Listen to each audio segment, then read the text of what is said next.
Hey, what's up, friends? It's Metal, Zarin, Wow, and let's watch another random 10 pug that I did with my Demon Hunter. I'm back from vacation, and I don't really feel like playing the game yet, so I'll just drink coffee and talk.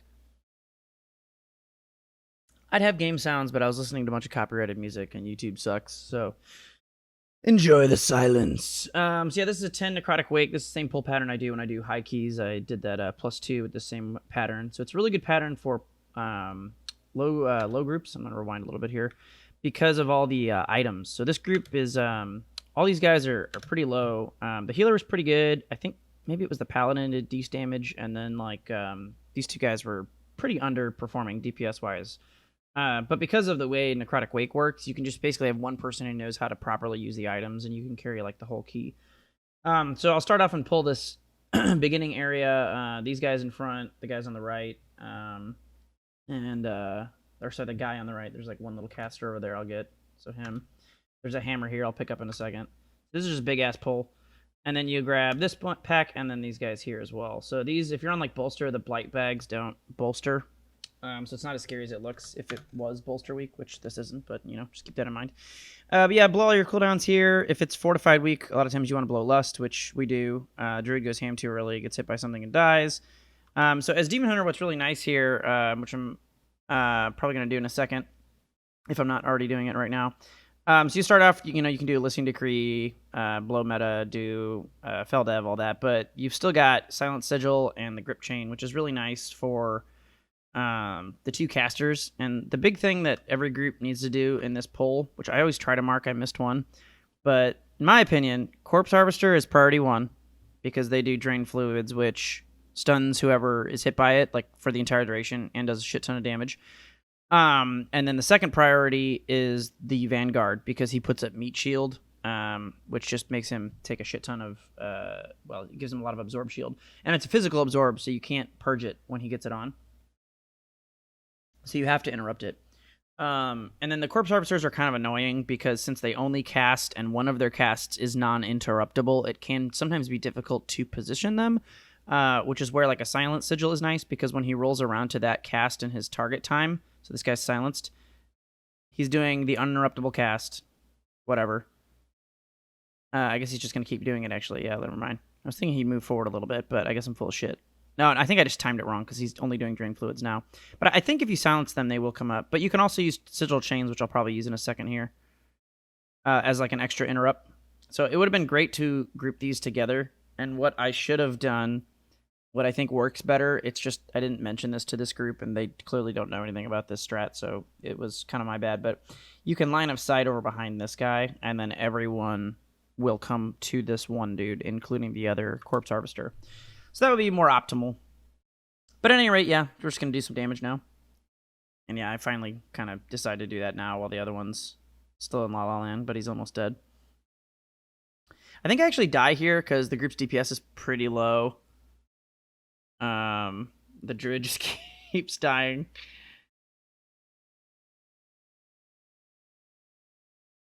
Maybe I don't die. So yeah, you can see how this gets out of hand. So like this is that absorb. So that's because we didn't have an interrupt on it. I guess technically I could have gotten it, but I was out of range, so that's probably my B. But you can see how big of a deal that Meat Shield is when it gets off. It's just like an absurd amount of health that they get from the absorb shield.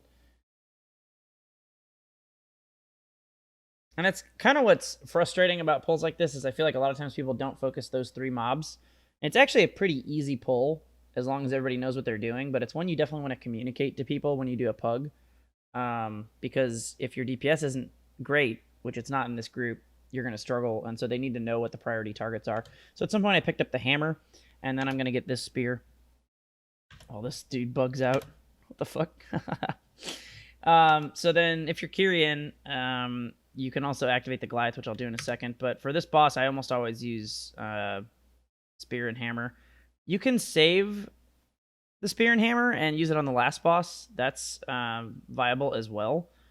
I find that, generally speaking, though, this boss is a bigger pain in the ass to have low DPS on than the last boss, even though the last boss is kind of annoying. So I've tried it both ways. I think I end up preferring it on the first boss still. But yeah, your mileage may vary. So I did not interrupt meat shield as soon as I could have there. I chose to let the... Yeah, and then I type interrupt meat shield if possible, which, to be fair, the paladin could have also. But I had just put my silent sigil out, and I was like, it's going to go off, right? Right? The Anakin Skywalker meme? It's gonna interrupt meat shield, right? But it took a while, so it didn't do it. Maybe I died here. I thought I died on this run. Maybe not. God bless treants. Treants are the best thing in the entire world. Actually, literally OP and should probably be deleted from the game. But, you know, we'll use them. They're so good. It's fucking insane. Okay, so Pride comes up, and if you don't have Pride, I would normally start your Goliath activation, the Kyrian Steward. I would normally start that during the last pack if you're on a lower key.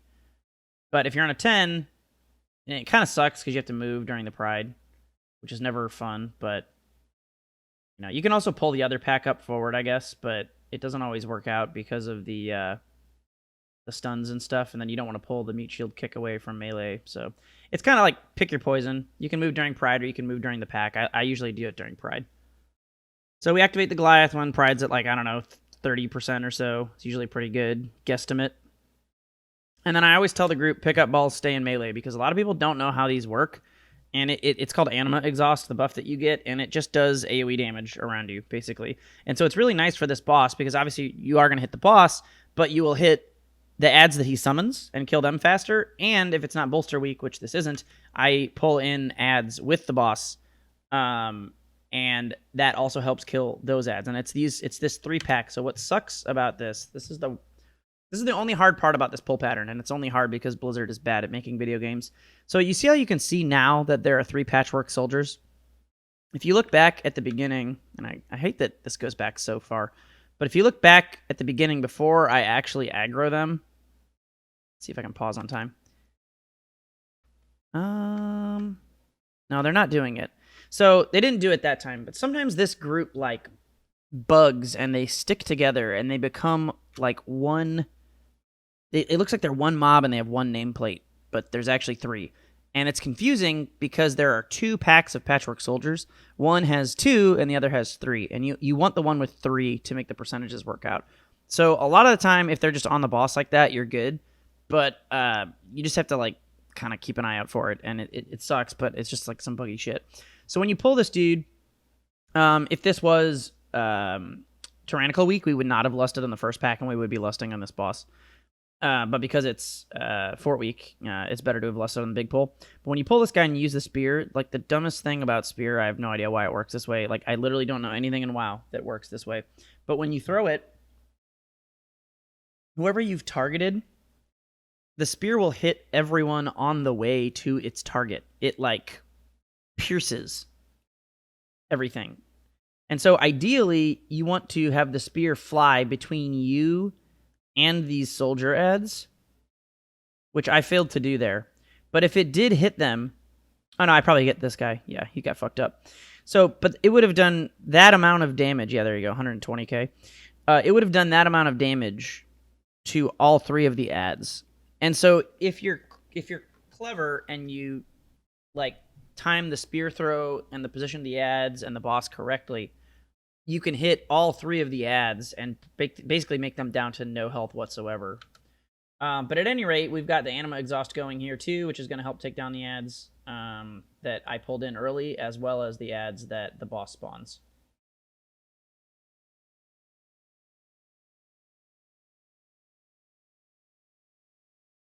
So pretty standard fight here. So you can pull this guy 2 ways. What I've been doing recently, and I don't know if it would work as well in a high key or not, but I haven't been doing high keys recently. I've just been doing low keys on this Demon Hunter for fun. But you can, of course, pull the boss around to this back area up here, but I find that, like, people... Okay, if the group is coordinated and knows how to do the fight, you should probably just do that every single time. Like, why wouldn't you? It just gives you extra space. But a lot of people are really bad at where they move, and what I have found, this is some more PUG science, PUG strats, so these are not optimal high-end tips, but they are tips that hopefully will make your life better when you play with random pugs. I find that going back the way we came is better. It's a little awkward because of this stair, which you'll see me kind of get stuck on. But the reason I think this is better is because people remember walking in and that there are mobs on the side. And it sort of forces them. I mean, you could argue that if they're extra bad, they'll just pull shit during the boss, and that would definitely suck.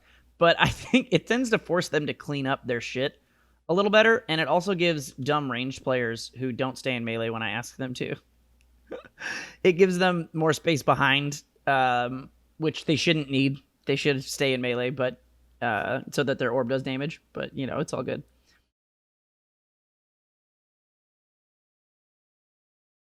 Yeah, and then the paladin. I need to move my thing. The paladin says, "You must have a big dick to have a melee range that far." So, like, good for him. He actually listened to what I was saying, and then is calling out the ranged players for not staying in. And you could see, like, look at the difference. I don't think I mouse over this guy. I mean, he does do just more damage than they do, but legitimately, anima exhaust does a lot of damage, and especially when you have anima exhaust with prideful. So always remember to get that orb and stay in melee range the entire time that you have it. So you pull these two guys, bring them in here. This pull's kind of whatever. Elysian Decree does 10 million damage. Just do Elysian Decree and do demonic fell devastation and do 50 quadrillion damage as a tank with an eye level of like 200. That and Spirit Bomb, man. So much damage. I'm going to put down Silent Sigil to get rid of that drained fluid. I start kiting here, and I really don't think I needed to, so then I just run back in. I don't know why I decided to kite there. I think I'm too used to bolster weak still. Like, have what I call bolster anxiety. It's like, after you play for so long, I get the same thing with, like, Sanguine. If you play a week of Sanguine, you go into next week and you start just, like, preemptively moving when things die. You're like, oh my god, where's the Sanguine? I don't see it. So, just kind of happens when the affixes change. One thing I didn't talk about is that when you do this run, you want to leave your steward out. And so you can see he's way back there trailing. So I used to dismiss my steward right away because I hated, like, accidentally clicking on him, which is annoying. But if you leave him out and don't dismiss him, he exists long enough to give you 2 clicks from one use of the steward. So we get the first one and this one because we didn't dismiss the steward. If we had, his cooldown would not be up by now, and we wouldn't be able to activate this Goliath. So again, I tell everybody stay in melee, get the orbs, and this pull is going to be these dudes, which you've got the caster there, these dudes, and then the next 3 guys up there, which sometimes I don't get right away depending on the group. But you can do all of those as one pull, especially with the orbs. So I'm asking them if they have invis pots during the run. So this is me being a bad pug group leader. I should have asked them that at the beginning of the run. Okay, so you interrupt this guy on the way in, bring him in, and then I'll probably throw glaive at those. And then again, everybody's got this the big orb energy from the Kyrian Goliath. And again, so we have, it's literally only me and the paladin in melee. So we're getting no damage from the healer, no damage from the druid, and no damage from the hunter from their orbs because they're not in melee. So they need to move in, and it makes a big difference in your damage. Uncapped AoE balls. Use them. The healer especially should know that. It's just like one of the simplest things you can do as a healer. There's no need for anybody to be max ranged on a fight like this, but you know. Okay, so they spawn. They're dealing with the spiteful shades. I'm trying to coordinate with them how we're gonna invis. This is the tank orb, and I call it that because if you're not a tank and you pick it up, you're a fucking asshole. Technically anyone can pick it up, but it does so much damage that there is literally no way the tank could hold aggro off of anyone. So the tank should be the only person who uses this item.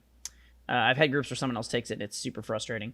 So we save that, and I always tell someone else to get the spear up here on the right, because you want to be able to click this orb for an upcoming pull. And if you have the spear, your button is the spear, and you can't use the orb without using the spear. So the only item I don't use on my own is this spear. There's hammers too people could use, but in a group like this, I don't bother too much. So we're going to invis to the bridge, and we skip the pat 2, which is on our left. You can't really see it right now. So we skip that pat and this whole pack here. One of the guys doesn't have invis, so I told him to die. And then I'm going to tell somebody to get this spear. Looks like the paladin's on top of it. Yep, good for him. Thanks, Mycana, for helping out.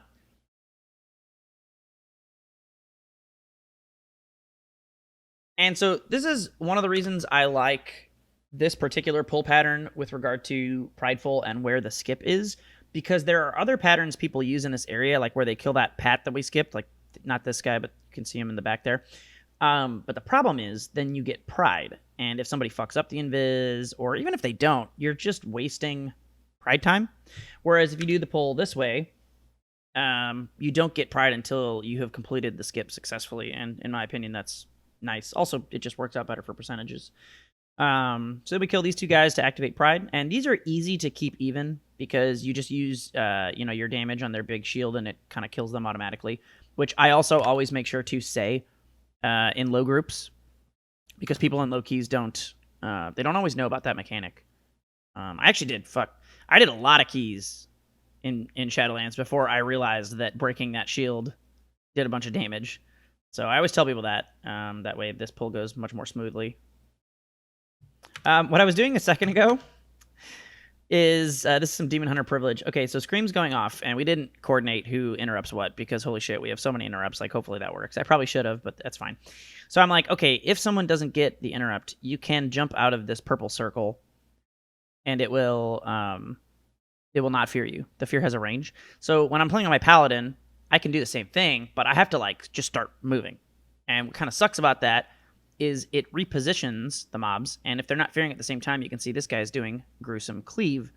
And if I were on my Paladin and I wanted to run out and avoid this fear, I would invariably be forced to turn the mob onto someone else and have them get cleaved. But because Demon Hunters have Infernal Strike, which is a ridiculous 30-yard leap, used to be 40, bring it back, you can just wait and preemptively have your cursor at the location so that at like the very last second, you can decide to leap if you need to, which is what I was like pre-clicking there, but they very quickly got the interrupt and I didn't need to bother. It looked like I think the healer and the DPS Paladin still got cleaved, but that's on them. Like, I've been in one location the entire time, facing only a single direction, and they just decided for whatever fucking reason to stand in front of me. So if a lot of pugs get really tilted about the cleave on these mobs, and basically as long as you're standing still, they have no excuse to complain. Just make sure you don't move a lot with mobs like this if you can help it, because obviously they should try to be on the mob's ass as much as they can with any kind of cleave mob. A lot of people just kind of forget about it until they get hit, and then they go all right, and then they move to the back, which is what the 2 paladins just did a second ago. So I think hopefully we burst this guy down. Yep. And now we've got the pride going. Oh shit, I've got a sneeze coming on, boys. It's perfect timing, it's just a pride. Woo! Allergies. Such fun. Hopefully that wasn't too loud. I turned away from the microphone like, what's his name? I turn away from the mic to breathe in and sneeze. What the hell's his name? Chocolate Rain. Something about memes that are ancient. Chocolate Rain. I can't remember his damn name. Anyway. So we're going to kill the pride here. And this is where I have not given myself like a great indicator of when I should activate this Goliath, because I want to activate it like as late as possible, but part of me wonders if maybe I should start activating it earlier so that we can use the orbs on this pack. And I think that actually is probably ideal, because the tank orb, so there's 2 orbs, there's the Goliath orb and the tank orb. The tank orb doesn't last very long and does a fuck ton of damage. The Goliath orbs last, I think, a pretty long time, and they do less damage but still really good damage. So I think going forward, I think I'm going to start activating this Goliath and using it on this pull, and I think it will still be up for the next one.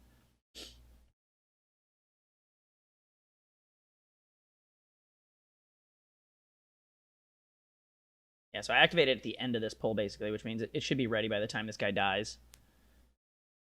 And then I always say big pull incoming, because a lot of people like do not have familiarity with this pull. It's pretty common in higher keys, but a lot of people in the lower keys do not understand like how big this pull can be because the tank orb is so stupid. Okay, so this I believe is Anima Exhaust. Yeah, and look how long that lasts. So, okay, I just learned something myself. Good job, me. This is why I do these videos sometimes. Sometimes, you know, you learn things on your own just by commentating and watching what you do. It's a good habit. So the Anima Exhaust definitely lasts long enough that I think going forward, I'm going to use it to help kill the last pack quicker, and it will almost assuredly be up for this pull. Speaking of this pull, you skip Big Skelly Axeman. So the only thing that kind of sucks is if his path, if he happens to be like in the middle of this pat here or some shit, you can kind of have to wait, and that sucks, but normally it's not too big of a deal. So you get these two guys, you get this pack of 3, you get all the little skelly babies over here, and then there's 2 more guys on the left that you can grab as well that are casters, and you can grab all that shit. And if you're a tank and you're like, holy crap, I don't know if I'm big enough and good enough to survive that, you just pop your biggest defensive cooldown and watch the fucking damage that this orb is about to do. This shit is insane. So you try and group everybody up. Oh, the other thing the orb does that you might not be aware of, not the exhaust orbs, the tank orb. The tank orb constantly pulses a silence/interrupt as it does its damage. So I use my silence sigil here on a couple guys just to help bring them in. Ideally, one of our ranged friends would interrupt this and do that once we were kind of all stacked together. But again, non-coordinated group that's not familiar with this strategy, so it is what it is. Somebody does get the kick. Who was it? It was the Paladin. He's our friend. Good job, Mycana. So he gets the kick on that, and I just activated the orb a second ago, okay? Now watch my fucking damage. Shit is insane. I will often hit upwards of 60,000 DPS with that orb. So we missed the kick, so the tank orb had run out. So normally you can rely on the tank orb to do those interrupts, but it had just run out, and so we did miss that kick. Unfortunately, we did get feared. Luckily, no one gets cleaved other than the hunter. Yeah. And then things are almost dead already. We're pretty much done. So insane how much time that saves. Like, if you're not using the tank orb right, that's probably why you think Necrotic Wake is like a scary or a hard dungeon, because you probably don't have a tank that actually, like think about how much time we just saved. We just got, I think, 20% in about 2 seconds, you know, and cleared like an entire room. It's insane. So I pick up that spear, and now I can use my spear on the 3rd boss because there's another tank orb. So this spear is not for you. The second boss that we're about to fight, that's what this Paladin spear is for.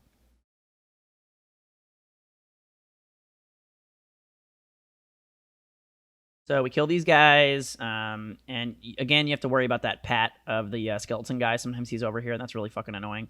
But we're going to kill these guys. This will proc Pride. We will go to the boss and then come back. The Paladin is enjoying the giant pull that we did. It always feels good when people compliment your strats. Okay, so we're going to do Pride now, and this is the pack we'll do after the boss, is this pack right here. So after you start the Pride, you can just come up here and start the RP. I think someone might have actually started it for me already. I'm not sure. I didn't notice. But whatever, just kill the Pride. It's good to move out of that area, though, just in case the skeleton pat comes. So, because the skeleton axe guy can come all the way up here. So you generally don't want to be down there. And you want to give like the group some indication that that's not where they want to be, since they probably don't know that that's even a factor. Okay, so Pride is about to be done. I tell the group, yeah, we're going to do a pack after the boss. Don't fly up. And it's important to say don't fly up, because sometimes people will do that, and it just wastes time. So now I have the Anima Orb and a Spear, and I tell the Paladin to go ahead and use the Spear right away. He has not used it yet, sadly. There it is. You can you can tell. Paladins are really good spear users, by the way, because since they have wings, it increases their damage and their crit chance, which means that not only does the spear do more raw damage, but if it crits, holy shit, it's so much. So if you have Paladins in your group, they're like one of the best spear users you can hope for. Any class with good crit, though, or some way to buff their crit is an excellent candidate. So I'm missing one of the warriors. He's chasing somebody down, but I probably should have thrown a glaive at him, but I'm not super worried about it. I'm trying to interrupt these mages. The The warriors and the crossbowmen are not nearly as important as the mages, but ideally we would have people at ranged killing the ones that were far away a little bit more quickly. This pull kind of goes to shit at a certain point, if memory serves. I think this is the group that I actually have to use my orb on this boss because they fuck up the next ad phase and lose a bunch of damage and health, and everything goes to shit. So that'll be kind of an interesting thing to talk about. But unfortunately, it also means I can't show you the correct way to use the orb up top. So try and get interrupt on Frostbolt Valley, volley. I got the far one. I don't really know why I did that. I should have got the one that I was right next to. That's a mistake I probably should have not made. So yeah, we've got 2 deaths here, and it's gonna be really hard to kill ads. I am the only B-res currently, but there's no way. Yeah, I'm trying to tell the pallies just to bubble the final harvest, which the DPS guy doesn't. I don't know why. Maybe it was on cooldown. I don't know when he would have used it. I didn't notice.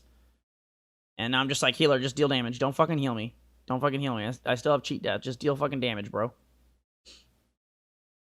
And I think when the healer dies is when I'm like, all right, there's no way. There's no fucking way we're gonna do this. Oh, he gets a B-res. Okay, sick. So he had one. I think this pally dies super quick, though. Yeah.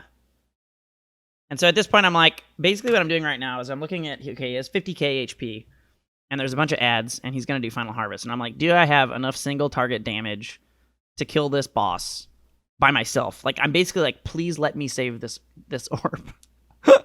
Please let me save this orb. But he just does not die soon enough. Like, I fight him for a little bit, and I'm like, yeah, this is not happening. So at a certain point here, I'm just going to be like, fuck it. Yeah, I think it's when Final Harvest. I'm going to cheat death. And then I'm just like, fuck this. Not worth. So I use the orb, and it just blows him up.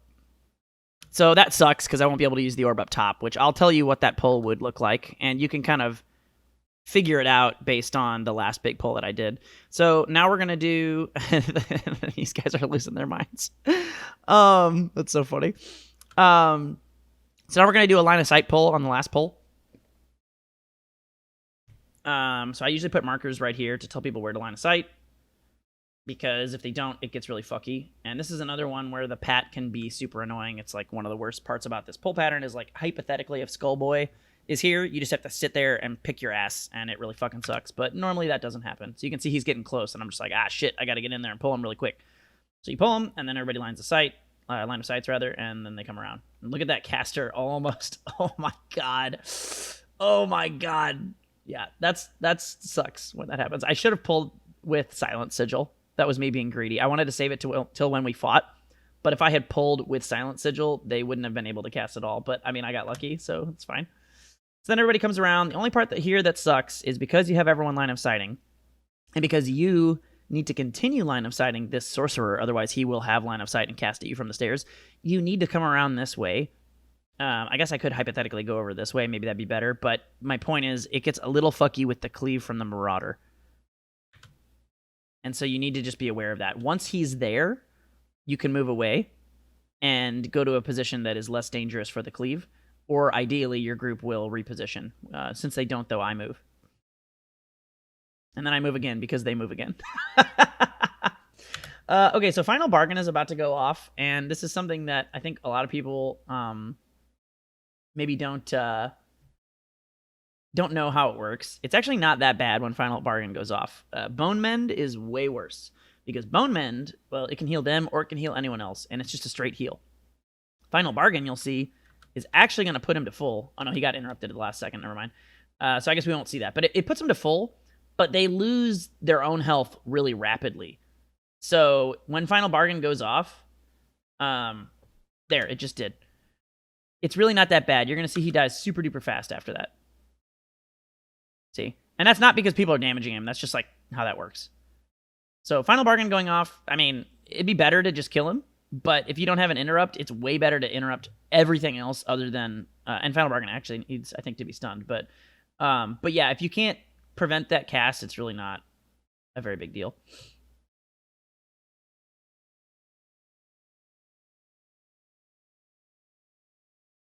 Okay, so we fly up. Taxis are slow. Shadowlands dungeons all have a bunch of stupid taxis. It's awful. And I usually grab, first things, I get this pack, and depending on where this pat is, I can grab it. But basically, you just grab everything but the far left one at some point and get pride from that. So yeah, it looks like I'm going to double. I think this is, yeah, no, this goes badly. I think they're too, if memory serves, this goes really badly. So this is not that bad of a pull. It's just basically 2 mobs plus that 1 pack that pats around. You need to make sure to interrupt Corpse Collector's Gore Splatter, which I should have focused. The Druid gets it, though. And then, yeah, and Fleshcopter Repair Flesh. So I'll get that since the Druid gets it. And then it's basically just like, can your tank survive the rolling shit of the Stitchwork, which, since we have Treants, and it should be no problem whatsoever. Another Repair Flesh goes off, but it gets interrupted. So this is a Gore Splatter is about to go. Boom. So Gore Splatter does big group-wide damage, and I can't see it because I'm not on my healer, or I'm not on a hybrid spec, so I don't have that show up on my UI because I can't cleanse disease anyway, but it puts a disease on everyone. So since we have 2 paladins, can druids do disease or can they only do poison? I think they can only do poison. Since we have 2 paladins, they could at least dispel like 2 people, but it still sucks because odds are your group doesn't have, you know, enough dispels to get it off of everybody, and so it just really stresses the healer a lot. It's a lot of upfront damage and a lot of damage over time. So it's a lot of stress on the healer if you don't interrupt Gore Splatter. Yeah, I'm going to die here because I'm out of cheat death and everything. Oh, no, never mind. I got two times. Okay, so this looks bad, and everybody probably has a panic, but this is really not that bad. Because our DPS is so low, and it's taken us so long to kill those 2 packs, we waited so long that this spare parts pat came in. These fixate people, which is annoying, but they don't do that much damage. So it's really not the biggest deal. But again, it is for this group because we just do not have the damage to keep up with a pull of this size. I should have just pulled smaller. Yeah, so there it is. So then I die, and that really sucks because we had a bunch of really low mobs, and this wastes a lot of time, which is unfortunate. And we're also going to be even more behind on time because in addition to just having low damage, if you remember, I can't use my orb, so that definitely sucks. But it's all good. Yeah, and I think I say I'll pull him into the alcove so that we can't get that. I probably should have done that anyway, honestly. I probably should have just pulled him into the alcove just in case. I just... most of the time when I run this, like, those pulls just die so much faster that the paths are not, the pathing mobs are not as big of a concern. But it's really just a good practice just to be like, every time pull them into the alcove so that you avoid getting that extra shit if you don't want it. Ultimately, I think I should have just waited for this pack to go the other way when we first came in. And we killed the mob that paths that they're tied to, so they're no longer going to path, I think. They're just going to sit here awkwardly, so now we have to do them all. But, you know, whatever, we got a couple kills. So, not the end of the world, but definitely kind of sucks.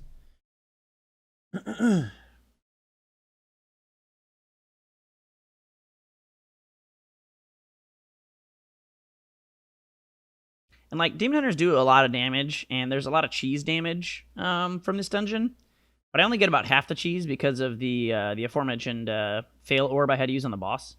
But I think even still, only getting like half the cheese I could have, I think I end up being top damage overall in this dungeon. So definitely a pretty low DPS group. The Ret Pally is really the only one that's overall doing okay damage, and he's even still kind of low, but like it's a 10. So what do you expect?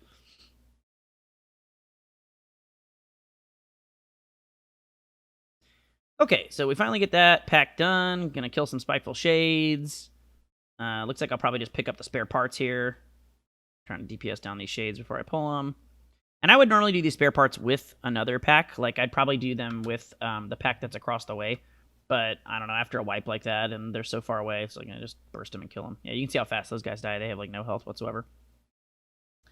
Okay, so then once you do the one pack, the one pat, the pack on the right, and the spare parts, these guys will proc Pride. And this is ideal. It's very important to do it in that order, because if you pulled, like, say, that the pack that's like in the corner on the right, or the pack that's in the corner on the left that we haven't attacked yet. If you pulled them, the prides are gonna be all fucked up. They're gonna be all fucked up, which is bad. It's actually like double bad, because it means not only will you not get prides at the right times for the bosses, but because this top area is so buggy and the mobs just like spawn and come out and run at you because Blizzard is stupid as hell. That means then you get like waves of mobs that spawn in the middle of fighting a pride. So it's really easy to completely fuck everything if your percentage is off a little bit, which is also obviously the dumbest thing about just pride in general, but it's like double bad up top here. So you always want to make sure to do the top pretty much the exact way I just did it, assuming you're doing the rest of the pattern. So now we get pride, and what I would normally do after this pride spawns is I would pull both the left and the right packs, and then I would use the tank orb. Because you've got pride plus the tank orb. So again, you're going to do like 60, 70,000 damage per second, and you're going to AoE silence everything constantly. So even though those two pulls are super duper scary to do together, it's really not that big deal because the tank orb is ridiculous. But we can't do that, so we're going to have to do them split. And that's like a double loss of time, because not only then are we not going to cleave them all down at once, we're only technically probably going to have pride for one of the packs, right? Because since we're not pulling them together, the pride will probably run out by the time we kill this pack. So that really sucks. It would save so much time. Like, I really can't overestimate how much time it would save. But, you know, it's all good. Do what you got to do. Sometimes you got to adapt. Repair Flesh starts to go off there. I get the kick on it. Druid dies, I think, to an AoE circle? I don't even know. It's doing no damage. He's dead. Yeah, I don't know what that was. Or maybe he got throw cleaved and didn't get behind a mob. I couldn't see. It's not really worth rewinding. So yeah, this pack's almost dead. And you can see we're really about, I think we're like over halfway through. Or no, is it halfway through Pride? Yeah. So not much more time left on the Pride buff, which is technically a debuff, and I never noticed until just now. I can't believe I never noticed it wasn't. Oh, I should just be looking at my dungeon week aura. Derp. But yeah, it's technically a debuff. I never realized that. That's funny. So yeah, and then right when we get in here, it's just like, boom, Pride's gone. So that's why it super sucks not to use Orb here. Like, you're wasting Pride. You're not getting to kill them with the Orb. And so it's just taking, like, way more time than it would have otherwise. Pally pulls threat, but notices and uses his stun. Good for him. Ret Pallies have to be super conscious of their threat. It's not about how much damage they deal. It's about how much of their damage is just, like, front-loaded into, like, one or two single moves in their wings window. And so I don't personally think there's any class in the game right now that is, I guess, harder to tank for, quote-unquote. It's really not that big a deal if you use your taunts correctly, especially like if you pre-taunt priority targets and the Pally correctly focuses priority targets. It's not an issue, and it shouldn't be nearly as big of an issue because I've got a hunter here that could be misdirecting me, but man, I don't even remember. I have a weak aura that shows like a red targeting reticle when I get misdirected or tricks of the trades, and I don't even think I've seen that yet. So that's just something like people just not playing their class to the fullest that they could be. That would really help alleviate that. Yeah, if you're a new tank and you play with a Ret Paladin, try and get a rogue or a hunter in the group and try to remind them to play their class and use misdirect and tricks of the trade, because it helps a lot. Luckily, I mean, if this Pally was doing similar damage to like what I am doing relative to eye level, it'd be a lot worse. Like a properly geared Ret Pally can be kind of scary to tank for sometimes on big AoE pulls. Yeah, I haven't seen a misdirect since I mentioned it, and I don't recall seeing one before, so I think there's a good chance this guy's literally never misdirected. What are you going to do? So I'm just calling out that I'm going to Spear and Lust. When the boss comes down, it's just, again, that's pretty standard, but just making sure everybody's on the same page.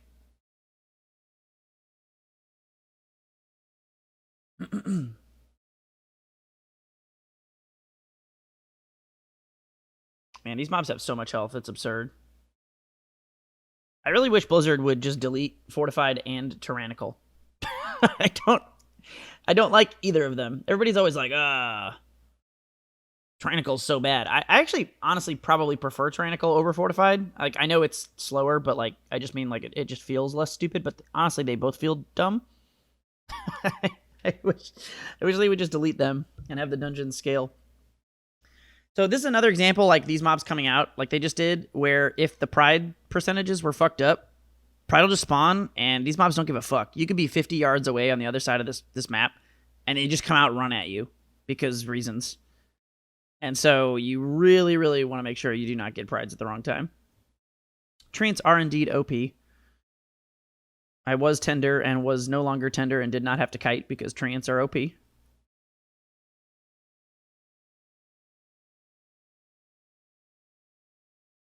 So these guys are almost dead here. We're just kind of going through the motions at this point in this dungeon. Just kind of waiting.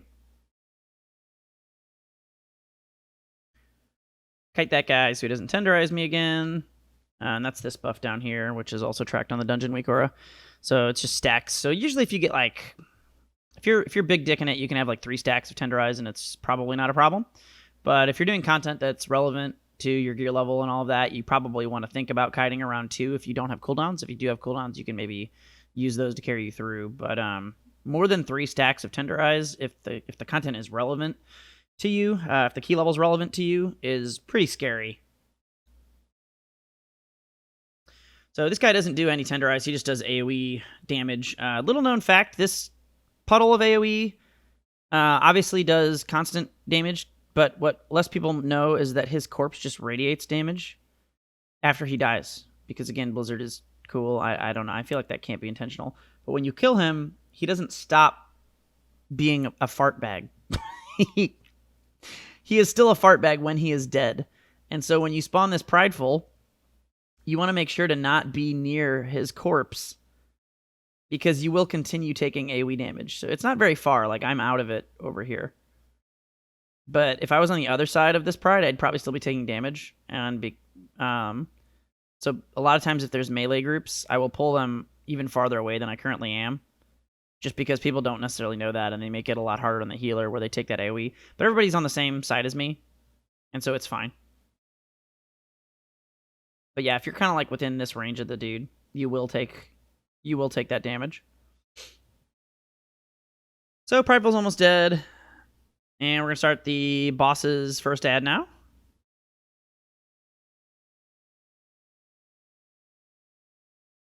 I think this group fucks up the spear too. There's a lot that goes wrong here. No? No, that must have been another group. Nope, never mind. He didn't move out of the way soon enough. So he... Okay, yeah, that was this group. So he placed the spear in the right place, but he just didn't move, like, once it started. So, like, it stays, and then it starts a channel to complete, like, the throw animation, and he could have moved, like, way earlier than he did, and he just didn't. So that really sucks, because we've got this guy so killed. Ideally, we would want to not kill him, just so he throws the spear, but I think he dies.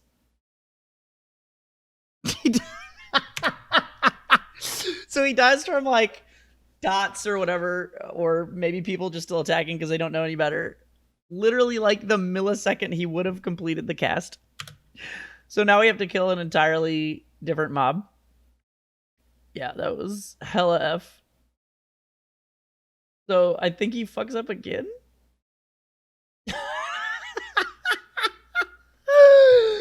Holy shit.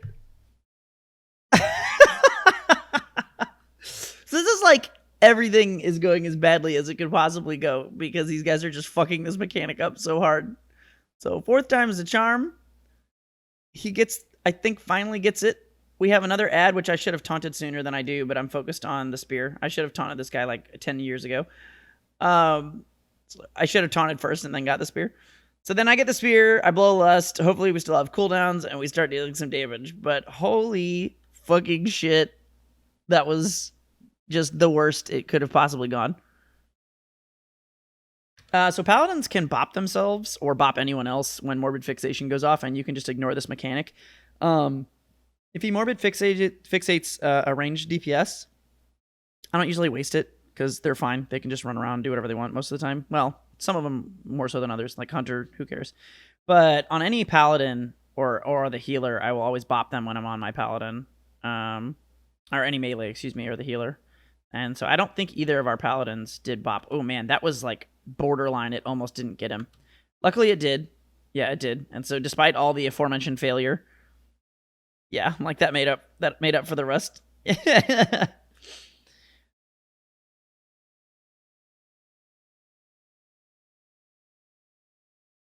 And he runs out with his fixate, but no big deal. And then we're going to kill. So, against all odds, we somehow recovered with the ultimate extreme awful failure. So this is really cool what's about to happen. This is one of my favorite things about doing pickup groups, is people that you know don't know things. You tell them a thing. You try to phrase it in a way that makes you not sound like an elitist douchebag.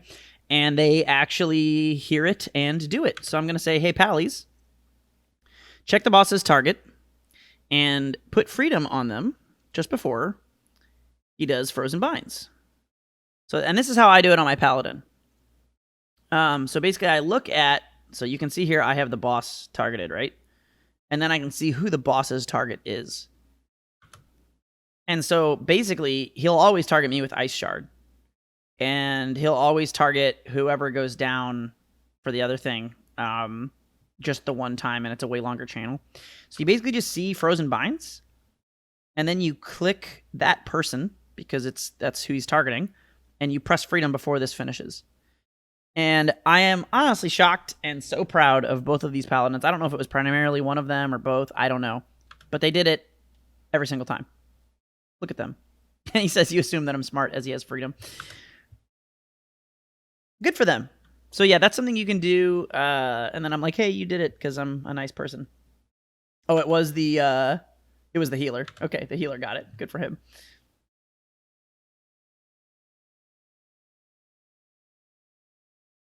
So yeah, that's really useful for this fight because it just means you don't have to deal with that mechanic at all, which is fantastic.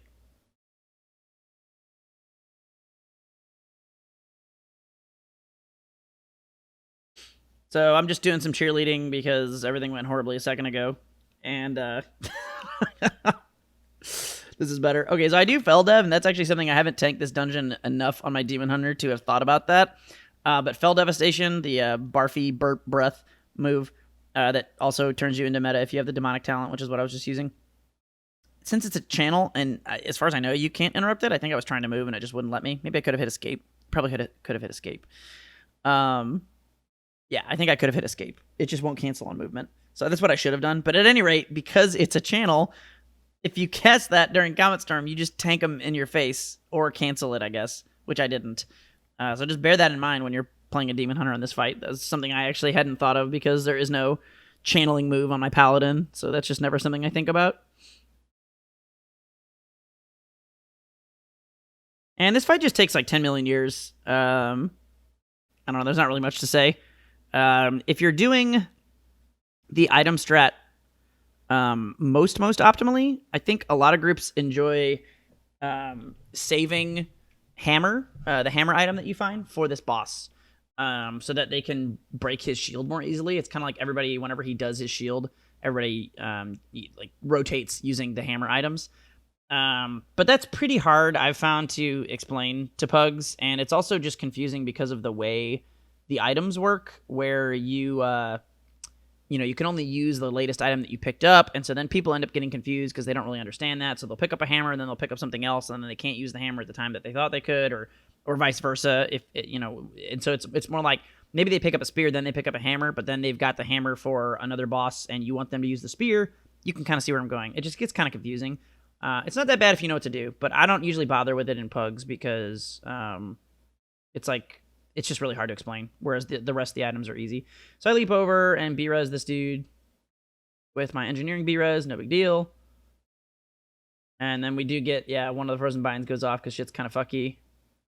No problem. And we got to break through his shield in order to kill him. There it goes. And that's pretty much the dungeon.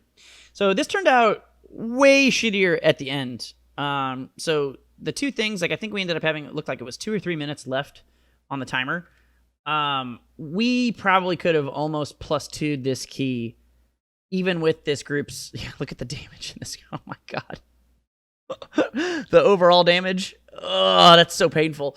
Even with this group's extremely low overall damage, we probably could have borderline plus 2'd this key if we had not fucked up on the second boss with people dying and me having to use the orb, and then if I had used the orb up top, and if we hadn't fucked up 4 times with the spear on the third boss. So all those things are, it doesn't seem like it's that much time, but I would bet you we would have been borderline or maybe successfully plus 2ing this.